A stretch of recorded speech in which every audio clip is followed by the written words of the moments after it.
Ar uzvaru Eirokausa sezonas iesākusies šajā ikoniskajā stadionā 2-1 rezultāts. Kā vērtē gan komandas sniegumu, gan arī pašu rezultātu? Rezultāts ir labvēlīgs. Patīkami uzvarēt pirmajā spēlē izbraukumā. Lieliskā atmosfēra, tāda patīkamas sajūtas bija spēles gaita un tāda saspringta spēle.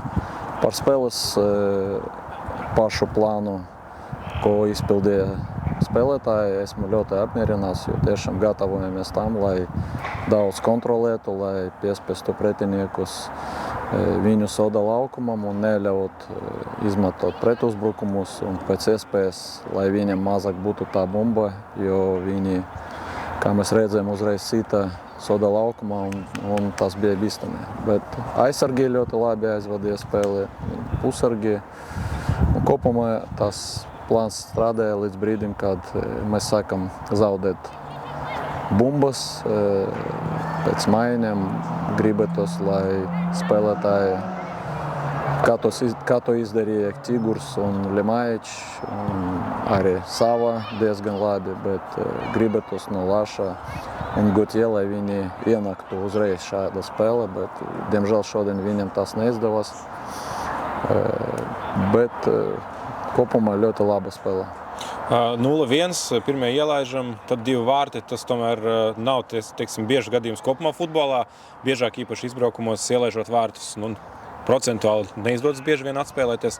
Priecē šis raksturs un kas bija galvenais iemesls, ka ielaižot vārtus, kad pretiniekiem sprāgs tribīnas pozitīva emocija, mums tomēr izdevās mainīt spēli un rezultātu. Es domāju, ka galvenais bija turpināt darīt tas, ko mēs gribējām. Protams, ka mēs gatavojamies, ka pretinieks arī drusku vairāk spēlēs ar bumbu un mēģinās kaut ko izveidot caur piespēlēm. Viņi to nedarīja, un tāpēc vēl svarīgāk bija tas, par ko mēs runājam ar spēlētājiem un ko mēs turpinājām darīt. Drusku vairāk parunājām par to, kādas pozīcijas un kādas zonas jāizmanto, bet neko nepamainījām. Varbūt arī spēlētāji saprata, ka drusku jāsaņemas un tas atnesa rezultātu. Bet kopumā šodien, skatoties no malas, man tomēr likās, ka pretinieki fiziski ļoti komanda, spēcīgi standarta situācijās, ļoti agresīvi iet uz bumbu, varbūt tik agresīvi, kā Latvijā daudzas komandas neiet. Vai piekrīti man, ka tomēr tas futbola stils, ko viņi spēlē, tas ir atšķirīgs no tā, ko mēs parasti redzam Latvijā? Jā, tā ir. Vakar mēs ar tevi runājām un gaidījām to, ka būs drusku cits stils, un arī skatoties viņu pēdējo spēli, priekšpēdējo spēli ar labu pretinieku, viņi mēģināja spēlēt drusku citādāk. Šodien mēs redzējām, varbūt tas arī mūsu nopelns, ka mēs neļaujam, un mēs tā arī gribējām, lai pēc iespējas grūtāk viņiem būtu ar bumbu. Un kopumā jā, tā ir grūtības, kad standarta situācijas. Par to mums noteikti būs jāpadomā pēc atbildes spēles, jo tiešām tas ir ļoti liels pretinieka spēks. Šajās dienās Belfastā neierasts karstums un laukums netika palaistīts pirms spēles. Vai tas bija mazliet sarežģītāk spēlēt uz tādu cietāku laukumu, vai tu to neizjūti? Es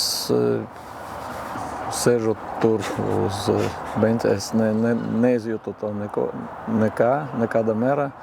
Par spēlētājiem skatoties spēli, es redzu kaut kādas situācijas, kad ar bumbu gribētos, lai mēs spēlētu drusku ātrāk caur piespēlēm un arī ar kādu spēlētāju dažam tādam pirmajiem pieskarieniem. Es redzu, ka ir nelielas grūtības, bet kopumā, jo stiprāks ir spēlētājs, jo vieglāk adaptēties. Un tas ir svarīgi, un viņi to šodien darīja, jo tā vajag.